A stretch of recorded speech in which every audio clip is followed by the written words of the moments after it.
নমস্কার, আমার বাংলা নিয়ে আমি অয়ন। এই মুহূর্তের সব থেকে বড় খবর, রাজ্য বিজেপি নেতৃত্ব বারবার 355, 356 অর্থাৎ কেন্দ্রীয় হস্তক্ষেপের দাবি জানিয়ে আসছিলেন এ রাজ্যে।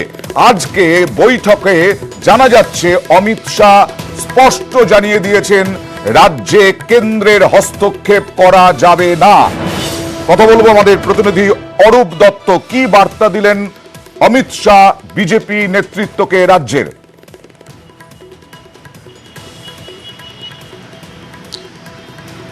দেখো, রাজ্যের যে সন্ত্রাস, সেই সন্ত্রাসের কথা অমিত শাহ মেনে নিয়েছেন।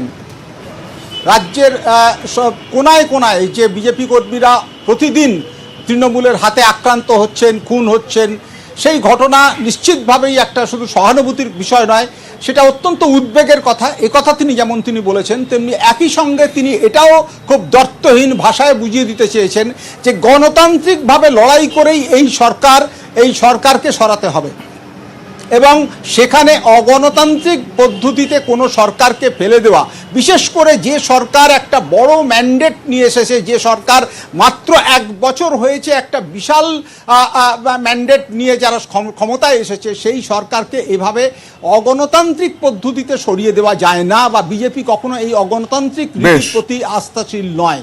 এবং এই প্রসঙ্গে তিনি যেটা বলেছেন যে সন্ত্রাস শুধু আপনাদের ওপরে হয়নি, গোটা দেশে বিজেপি যেখানে বিরোধী, এমনকি বিজেপি যখন 3 ছিল এবং আজকে 3 থেকে যে জায়গায় এসে পৌঁছেছে কেন্দ্রের সরকারে রয়েছে, তা সত্ত্বেও দেশের বিভিন্ন প্রান্তে, বিভিন্ন রাজ্যে যেখানে বিজেপি বিরোধী, যেমন বিহার, যেমন কেরালা, সে সমস্ত জায়গাতে কিন্তু বিজেপি প্রতিনিয়ত আক্রান্ত হয়ে চলেছে। এবং তুলনা থেকে বলেছেন। অনেক ধন্যবাদ, অনেক ধন্যবাদ। আমরা বুঝলাম যে 355, 56 নিয়ে খারিজ করে দিলেন বিজেপি। রাজ্য বিজেপির যে দাবি, সেই দাবিকে আমলই দিলেন না। কথা বলবো, আমার সঙ্গে রয়েছেন তৃণমূল কংগ্রেসের রাজ্য সাধারণ সম্পাদক কুণাল ঘোষ। কুণালদা, কি বলবেন? রাজ্য বিজেপিটা দলটা মোটামুটি বাংলায় যে দলের যারা বড় বড় কথা বলছিলেন তাদের শোকসভা করার যা আয়োজন করে দিয়ে গেছেন, এটা প্রত্যাশিতই ছিল। সংবিধানের বাইরে গিয়ে তুমি চলতে পারেন না, যতই দলের হয়ে কথা বলুন, যতই বাইরে বিপ্লব করুন। অমিত শাহজি 3টে জিনিস পরিষ্কার আজ বুঝিয়ে দিয়ে গিয়েছেন বলে একটা প্রাথমিক খবর আমরা যা বুঝতে পারছি। এক, ওইসব 355, 356 কেন্দ্রের হস্তক্ষেপ, এত বড় জনসমর্থন নিয়ে আসা সরকারের সঙ্গে এসব ইয়ার্কি ফাজলামি করা যায় না, ফলে রাজ্য নেতাদের চুপ করিয়ে দিয়ে গেছেন। 2, সবচেয়ে বড় কথা বলেছেন, মমতা বন্দ্যোপাধ্যায়কে দেখে লড়াই কাকে বলে শিখুন। অর্থাৎ মমতা বন্দ্যোপাধ্যায়ের লড়াইকে উনি স্বীকৃতি দিয়ে গেছেন, মমতাদির কাছ থেকে শিখতে বলেছেন। 3, আর একটা কথা হচ্ছে, উনি রাজ্যের ওনার দলের উপর যে তিতিবিরক্ত, সেটা পরিষ্কার বুঝিয়ে দিয়ে গেছেন যে নিজেরা কাজ করুন, বুথে কাজ করুন, দিল্লির মুখের দিকে তাকিয়ে বসে থাকবে না। আর চটবে না কেন? ওখানে ওই আমাদের ওই জোকারের ভূমিকায় পাঠ করেছিল, কি নাম ওর, রুদ্রনীল যেভাবে টাকা চাই, চাকরি চাই, কাজ নেই, কিন্তু বাংলা সম্মান নষ্ট করছে এরা। মানে ও তো একটা সচেতন ছেলে ছিল বলে আমি জানতাম, যতদিন ঠিকঠাক ছিল তৃণমূলে। একটা বিজেপির ওদের কাছে গিয়ে এইভাবে মানে কর্মভিক্ষা, টাকা ভিক্ষা, এসব কি? ফলে রাজ্য বিজেপিটার আজকে শোকসভা করার সমস্ত আয়োজন, হালচাল দেখে অমিত শাহ যা বুঝেছেন, বাইরে এক কথা বলবেন, বড় বড় কথা যেগুলো বলতে হয়, বাট ভেতরে উনি বুঝিয়ে দিয়ে গেছেন রাজ্যের বঙ্গ বিজেপি ওটা সাইনবোর্ড। ধন্যবাদ। আমার সঙ্গে রয়েছেন বিজেপি মুখপাত্র শ্রমিক ভট্টাচার্য। শ্রমিক বাবু, তৃণমূল বলছে আজকের বৈঠকে যা বার্তা দিয়েছেন অমিত শাহ 355, 56 নিয়ে, রাজ্য বিজেপির শোক সভা করার সময় চলে এসেছে। কেউ কেউ স্বপ্ন দেখতে পারেন, স্বপ্ন দেখতে কেউ ভালোবাসেন। কোনো বিবৃতি নিয়ে, কোনো সভা নিয়ে, একটা মিটিং নিয়ে একটা রাজনৈতিক দল স্থায়ী হতে পারে না। আমি এই মিটিং শেষ হওয়ার পরে পার্টির তরফ থেকে সাংবাদিক সম্মেলন করে যেটুকুনি বলা যায় সাংবাদিকদের সামনে যেটা বলেছি, এটুকুনি আপনাদের অবগতির জন্য জানাই। কে কি বলছেন আমি সে বিতর্কে যাব না। 355, 356 নিয়ে কোনো কথা এই প্রসঙ্গে আলোচনা হয়নি। আমাদের আজকের মিটিং ছিল সম্পূর্ণ আমাদের নিজস্ব অর্গানাইজেশন ইনফ্রাস্ট্রাকচার নিয়ে, আমাদের আগামী দিনে মোদী সরকারের 8 বছর পূর্তিকে আমরা কিভাবে তার অ্যাচিভমেন্ট গুলো মানুষের সামনে নিয়ে যাব তা নিয়ে, স্বাধীনতার অমৃত মহোৎসব 75 বছর পূর্তি, যেটা সমস্ত পূর্তি করা যায়, বিজয়গুলো পতাকাকে সমস্ত জায়গায় নিয়ে যাওয়া যায়, তা নিয়ে আমাদের বৈঠক ছিল। 2024-কে সামনে রেখে বুথ থেকে রাজ্য পর্যন্ত কিভাবে আমাদের কাজ চলবে তার একটা বিষয় নিয়ে আমাদের আলোচনা ছিল। কোথাও এই মমতা বন্দ্যোপাধ্যায়ের লড়াই, মমতা বন্দ্যোপাধ্যায় কোথা থেকে আসছিলেন জানি না, কারণ যিনি বক্তৃতা করছিলেন তার বিরুদ্ধে কতগুলো মামলা তৈরি করেছিল, তাকে কিভাবে আক্রমণ করা হয়েছিল, তার শরীরের কতগুলো অংশ ভাঙা আছে, সংঘর্ষ লড়াই তার থেকে উদাহরণ দেবেন। নিজেই তো লড়াই সংঘর্ষ বিপরীত রাজনৈতিক পরিস্থিতির থেকে উঠে আসা বিভিন্ন চক্রান্তের শিকার হওয়া একজন রাজনৈতিক ব্যক্তিত্ব। বেশ বেশ, ধন্যবাদ শ্রমিক দাস, ধন্যবাদ। কাশীপুরে যুবকের রহস্য মৃত্যু, রাজনৈতিক খুনের অভিযোগ, অমিত শাহের পাল্টা সরব, তৃণমূল তরজা তুঙ্গে। भारतीय जनता पार्टी के जिले के उपाध्यक्ष के युवा मोर्चे के उपाध्यक्ष अर्जुन चौरसिया का राजनीतिक रूप से हत्या कर दिया गया है। এই গোটা ঘটনার সঙ্গে তৃণমূল কংগ্রেসের কোথাও কোনো সম্পর্ক নেই।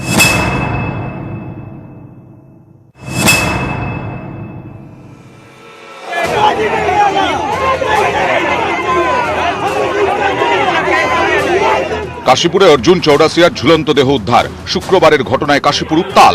পরিবারের দাবি অর্জুনকে খুন করা হয়েছে।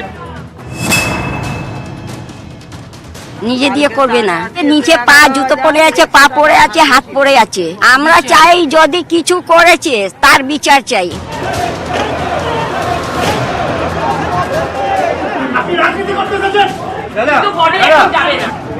যুবকের রহস্য মৃত্যু, পুলিশ মৃতদেহ নিতে গেলে রণক্ষেত্র পরিস্থিতি। পরিবারের সুরেই খুনের অভিযোগ বিজেপির।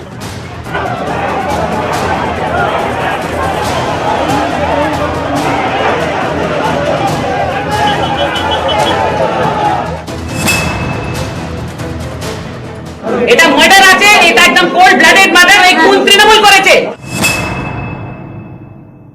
ইস্যু তৈরি করার জন্য বিদ্রোহী বিক্ষুব্ধ কোন কর্মীকে বলি দিয়ে নেতার নাটকের মঞ্চ তৈরি করা হচ্ছে কিনা এটাও তদন্ত হওয়া দরকার।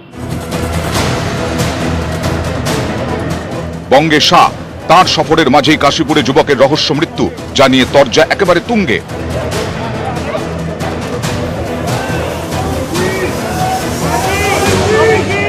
নিউজ 18 বাংলা। ভিক্টোরিয়া মেমোরিয়ালে একটি বিশেষ অনুষ্ঠানে অমিত শাহ। मालूम नहीं है कि हमारे पुराणों के अंदर लिखा गया, उपनिषदों के अंदर लिखा गया कि जहां नारी की पूजा होती है वहां देवताओं का वास होता है, और जहां नारी की पूजा होती है वहीं सुख और समृद्धि होते हैं। विमेन एम्पावरमेंट का जो विचार है हमारे बाद हजारों साल के बाद बलवत्तर होकर फिर से एक बार वाया पश्चिम यहां पर आया है। और दुर्गा पूजा, ये नारी की पूजा, शक्ति की पूजा और उसके प्रति श्रद्धा, समाज के सम्मान की द्योतक। हमारे यहां जो निरंजन निराकार ईश्वर की कल्पना की है, इस चिन्ह यहां पर आया है।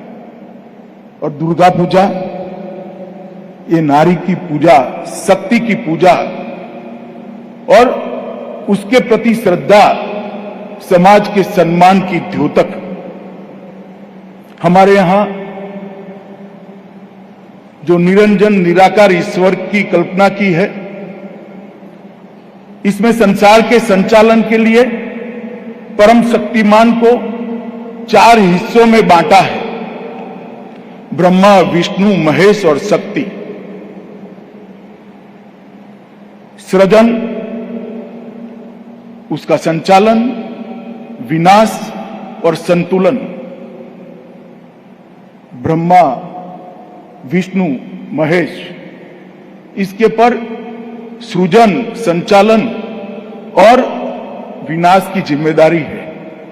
इसकी व्याख्या की गई है, परंतु सब में संतुलन बनाने की जिम्मेदारी शक्ति को दी है। इसलिए कोई भी मत हो, कोई भी संस्कृति हो, भारत के अंदर शक्ति की पूजा के महत्व को हमने बहुत अच्छे तरीके से देश भर ने स्वीकारा है। और आज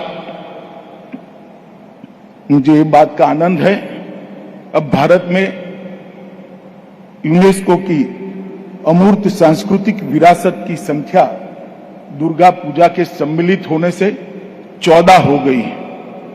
2017 में कुंभ मेले को सम्मिलित किया गया, 16 में नवरोज को सम्मिलित किया गया, योगा को 15 में सम्मिलित किया गया और अब दुर्गा पूजा को सम्मिलित किया गया है।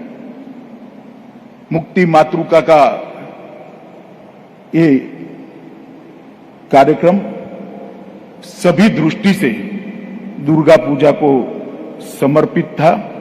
मैं डोना जी और उनकी पूरी टीम को बहुत बहुत साधुवाद देना चाहता हूं, बहुत बहुत धन्यवाद देना चाहता हूं कि उन्होंने बहुत अच्छे तरीके से दुर्गा पूजा को हम सब के सामने और दुर्गा के सभी स्वरूपों को हमारे सामने रखने का काम किया है। मित्रों, आजादी का अमृत महोत्सव मोदी जी के आह्वान पर आज पूरा देश मना रहा है। 25,000 से ज्यादा कार्यक्रम देश भर में हुए, अनेक प्रकार के कार्यक्रम। मोदी जी ने देश का आह्वान करते वक्त कुछ कल्पनाएं देश के सामने रखी थी कि आजादी हमें बहुत बड़ी तपस्या के बाद, बहुत बड़े संघर्ष के बाद, बहुत बलिदानों के बाद मिली। इसका गौरवगान, उसका सम्मान 130 करोड़ की आबादी और विशेष कर 50% युवा आबादी के अंदर हो। ये आने वाले अनेक वर्षों तक भारत को महान बनाने की यात्रा के लिए बहुत जरूरी है।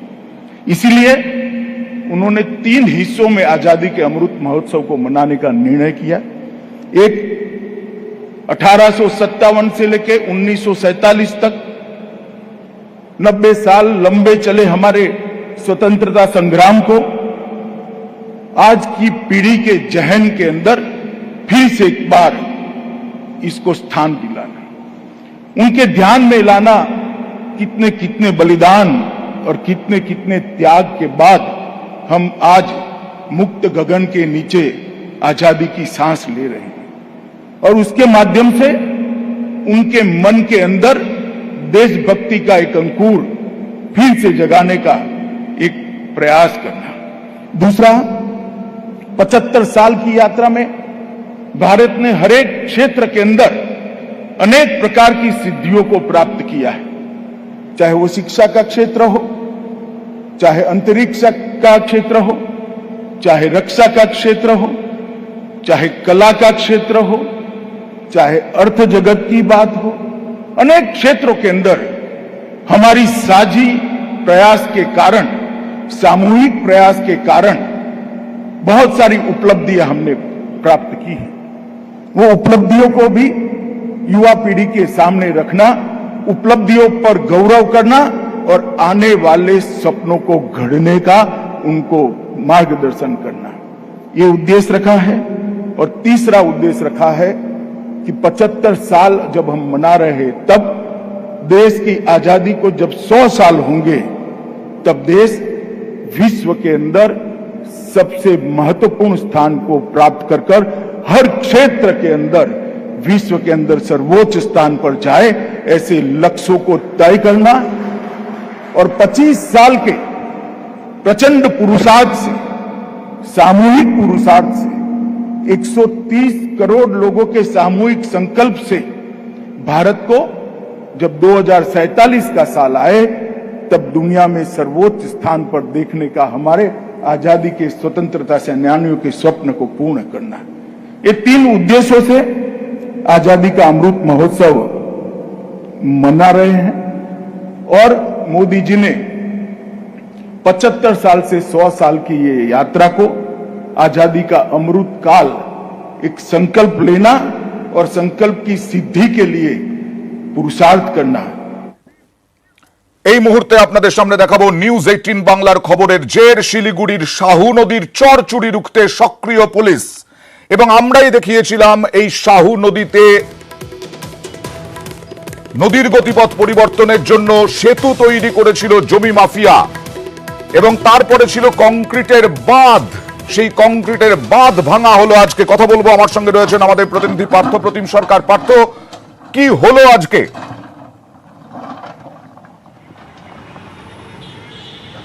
দেখো, তোমাকে জানিয়ে রাখি, গত কয়েকদিন ধরে কিন্তু আমরা দেখে যাচ্ছি শিলিগুড়িতে একের পর এক নদী চুরি করছে জমি মাফিয়ারা, এবং তাদের বিরুদ্ধেই কিন্তু অভিযানে নেমেছে পুলিশ। মুখ্যমন্ত্রীর নির্দেশ মতো শিলিগুড়ির মহানন্দা, বালাসন থেকে শুরু করে এই শাহু নদী, যে শাহু নদী গত 21শে এপ্রিল শাহু নদীতে অবৈধ একটা লোহার সেতু তৈরি করা হয়েছিল, সেটা যেমন ঘুরিয়ে ফেলা হয়। আজ সেই শাহু নদীতে ওপারে জমি প্লট করে বিক্রি করার জন্য সেই শাহু নদীর বাঁধ তৈরি করে অবৈধভাবে এই জমি মাফিয়ারা সেই 100 থেকে 150 মিটার সেই বাঁধ আজ কিন্তু সম্পূর্ণভাবে ভেঙে দেয় সেচ দপ্তরের কর্তারা, এবং সেখানে স্থানীয় পঞ্চায়েত প্রধানরা উপস্থিত ছিলেন। পরবর্তীতে আমরা দেখি যে শুধু শাহু নদী না, অন্যান্য নদীতেও কিন্তু একইভাবে নদী চুরি চলছে, এবং তার বিরুদ্ধে যে লাগাতার অভিযান চলবে। আজ বিকালে কিন্তু শিলিগুড়ি পুলিশ কমিশনার গৌরব শর্মা পরিষ্কার জানিয়ে দিয়েছেন, কোনোভাবেই এই জমি মাফিয়াদের রেয়াত করা যাবে না। যারা এইসব বেআইনি জমি দখলের সঙ্গে জড়িত কাউকে ছাড়া হবে না। বেশ কয়েকজনের নাকি নাম তাদের কাছে উঠে আসছে, যদিও তদন্ত সাপেক্ষে তারা সামনে আসছে না, কেন বড় বড় নাম উঠে আসে, কথা কিন্তু পুলিশ কমিশনার বলছেন, এবং তারা কারা তা নিয়েই কিন্তু এখন প্রশ্ন উঠছে, যদিও তদন্তকারীরা সে বিষয়ে কিছু বলছে না। অনেক ধন্যবাদ। চলে যাব তুফানগঞ্জে। তুলকালাম তৃণমূল নেত্রী জেলা নেতাদের সতর্ক করার 24 ঘন্টা পার না হতেই দুই গোষ্ঠীর দ্বন্দ্ব ফের প্রকাশ্যে।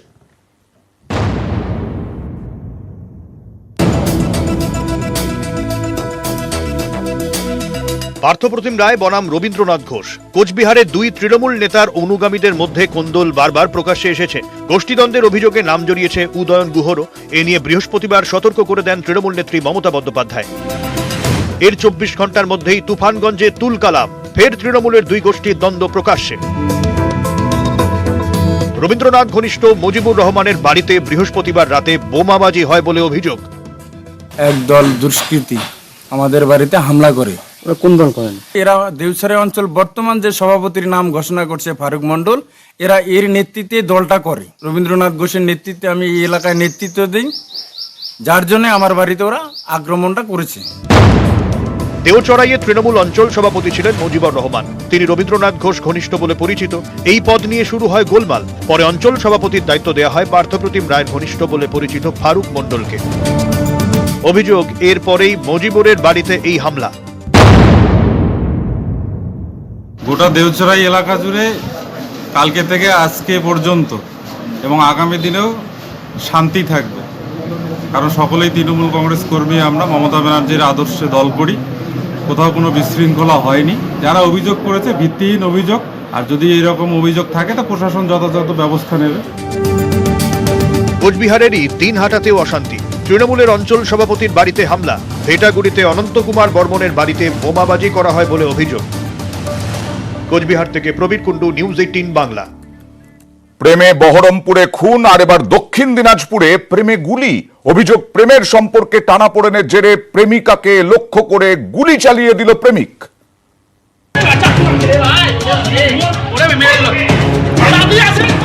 বহরমপুরে সম্পর্কের টানাপোড়েনে প্রকাশ্যে প্রেমিকাকে কুপিয়ে খুন করেছে প্রেমিক। এবার উত্তর দিনাজপুরে প্রেমিকাকে লক্ষ্য করে প্রেমিকের গুলি। বৃহস্পতিবার রাত তখন 9টা, আচমকা গুলির শব্দ। কিশোরীকে লক্ষ্য করে গুলি চালানোর অভিযোগ, অল্পের জন্য রক্ষা। এই নিয়ে জোর শোরগোল দক্ষিণ দিনাজপুরের বংশীহারিতে। স্থানীয়দের দাবি, কিশোরীর সঙ্গে প্রেমের সম্পর্ক মানিক হালদারের। বৃহস্পতিবার রাতে টিউশন থেকে ফিরছিল কিশোরী, তার পথ আটকান প্রেমিক মানিক হালদার। শুরু হয় বচসা। অভিযোগ, এলাকাবাসীরা ঘটনাস্থলে গেলে প্রেমিকাকে লক্ষ্য করে গুলি চালিয়ে দেন প্রেমিক। কিশোরী অল্পের জন্য রক্ষা পেলেও গুলি লাগে রাজা দাস নামে এক যুবকের। তাকে মালদা মেডিকেলে ভর্তি করা হয়। অভিযুক্ত প্রেমিক মানিক হালদারকে গ্রেফতার করেছে পুলিশ। মেয়েটাকে রিলেশন ভেঙে যাওয়ার জন্য, মেয়েটাকে আঘাত করার জন্য একটা আর্মস নিয়ে এসেছিল, একটা রাউন্ড ফায়ারও করেছে। অফিসার রেড করে আসামি ধরে, ফায়ার আর্মসও রিকভারি করে। একটা মেয়েকে তাকে বিরক্ত করার জন্য যে মামলা ধারাগুলো হয় সেটা হয়েছে। কিশোরীর পরিবারের দাবি, বেশ কয়েকদিন ধরে উত্তক্ত করছিলেন মানিক, যদিও মানিকের পরিবার এই অভিযোগ মানতে নারাজ। পুরো পরিকল্পনা মাফিক সেই ছেলেটা মেয়েটাকে আটকায়, বাধা দিচ্ছে আর কি। তখনই ক্লাবের ছেলেরা বুঝতে পারে। সেই ছেলেটাকে যখন ধরতে যায়, সেই সময়ই ওই ছেলেটা একজনকে শুট করে। দোষ কিছু কিছু সবারই আছে, আমার ভাগ্নেরও আছে, ওদেরও আছে। ওদের বলতে মেয়ের। হ্যাঁ। দক্ষিণ দিনাজপুর থেকে সুজন সূত্রধর, নিউজ 18 বাংলা। স্কলারশিপের টাকা আত্মসাৎ, কোটি কোটি টাকা আমরাই আপনাদের সামনে পর পর দেখিয়েছিলাম। মাটির বাড়ি থেকে এখন বড় বাড়ি, একাধিক বাড়ি, কোটি কোটি টাকার সম্পত্তি স্কলারশিপের টাকা লোপাটের অভিযোগে ধৃত মাহাতবুদ্দিনের উত্থানে অনেকেরই চক্ষু চড়ক গাছ। দেখুন,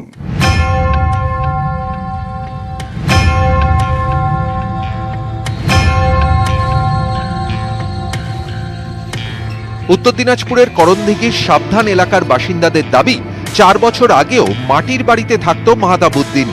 সেভাবে আয় ছিল না। 4 বছর পর সেই মাহাতাবুদ্দিনেরই বিপুল সম্পত্তি।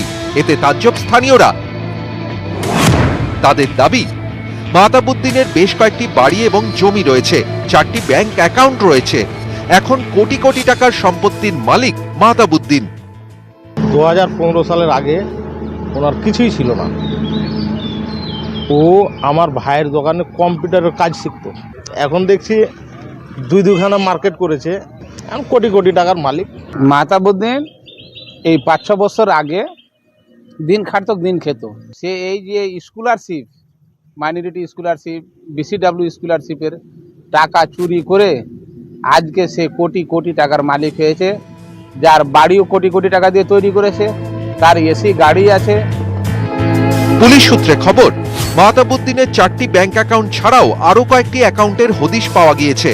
রাজ্য সরকারের দেওয়া তপশিলি জাতি, উপজাতি, অন্যান্য অনগ্রসর শ্রেণীর পড়ুয়াদের স্কলারশিপের টাকা লোপাটের অভিযোগে গত মাসে গ্রেফতার করা হয় এই মাহাতাবুদ্দিনকে। করণদিঘির সাবধান এলাকার বাসিন্দা মাহাতাবুদ্দিন। পুলিশ সূত্রে খবর, প্রথমে পড়ুয়াদের কাস্ট সার্টিফিকেটের নথি জোগাড় করত মাহাতাবুদ্দিন। ওই নথি দিয়ে রাজ্য সরকারের ওয়েসিস পোর্টালে নাম নথিভুক্ত করত। তারপর বিভিন্ন কলেজের পড়ুয়ার নামে ভুয়ো অ্যাকাউন্ট বানিয়ে রাজ্য সরকারের দেওয়া কোটি কোটি টাকা লোপাট করত। জালিয়াতির এই খবর প্রথম দেখায় নিউজ 18 বাংলা। মাহাতাবুদ্দিনের সঙ্গে আর কারা জড়িত খতিয়ে দেখছে পুলিশ। উত্তর দিনাজপুর থেকে মুক্তার সরকার, নিউজ 18 বাংলা। এবারে দেখাবো খিলজিকে সম্মানে শয়ন সম্মান। এ কেমন সম্মান? আজও গ্রামে কেউ কাঠের খাট ব্যবহার করেন না। বিয়েতেও খাট দেওয়ার চল নেই, পাকা বাড়িতে ছাদও নেই। সময় বদলেছে, কিন্তু সময় যেন থমকে আছে দক্ষিণ দিনাজপুরের গঙ্গারামপুরের পীরপাল গ্রামে। ইতিহাসকে ঘিরে বয়ে চলে জনশ্রুতি, তাতেই বিশ্বাস করেন গ্রামবাসীরা। দক্ষিণ দিনাজপুরের গঙ্গারামপুরের পীরপাল গ্রামও ঠিক এমনই এক গল্প শোনায়। এই গ্রামের মাটিতেই বাংলার নবাব ইখতিয়ার উদ্দিন মোহাম্মদ বখতিয়ার খিলজির সমাধি। স্থানীয়দের বিশ্বাস, এই গ্রামের মাটিতে বীর যোদ্ধা বখতিয়ার খিলজির সমাধি। তাই এই মাটির উপরে তারা কাঠের খাট রাখেন না। এভাবেই সম্মান জানানো হয়। যে কাজই করুক, ওই পুলিশ হোক আর অফিসার হোক আর এমনি হোক, সবার আমাদের এখানে সবাই মাটিতে। বিয়েতেও কাঠের খাট দেওয়া হয় না, সবটাই বখতিয়ার খিলজির সম্মানে। এই যে বিয়া যে হতে, বিয়া হলে যে যে খাট টাট যে দেয়, ওগুলো চলবে না, আমার কিছু চলবে না। বাংলার নবাব বখতিয়ার খিলজির স্মরণে প্রতি বছর বৈশাখ মাসে বড় মেলা বসে পীরপালে। কিন্তু পীর বাবার যে দরগা ঘিরে এই মেলা, তার আজ করুণ দশা। অবিলম্বে সংস্কারের দাবিতে সরব স্থানীয়রা। পীর বাবার সেই মন্দিরটা খুব ভেঙে আছে, তো দেখে তো খুবই খারাপ লাগছে। কেননা এরকম একটা ঐতিহাসিক জিনিস আমরা ইতিহাসে পড়েছিলাম। হ্যাঁ, তো এটা এই পরিস্থিতিতে দেখে খুব খারাপ লাগছে। বৈশাখ মাসে করে মেলা হয়, কিন্তু এখন দিনের দিন প্রত্যেকটা জায়গায় উন্নত। তাহলে সরকার যদি একটু নজর দেয় আরো উন্নত হয়, উন্নত হলে তো ভালো হয়। গ্রামে বেশ কয়েকটি পাকা বাড়ি আছে, কিন্তু ছাদ নেই, তার বদলে টিনের ছাউনি। গ্রামবাসীদের দাবি, সবটাই বখতিয়ার খিলজিকে সম্মান জানাতে। দক্ষিণ দিনাজপুর থেকে সুজন সূত্রধর, নিউজ 18 বাংলা।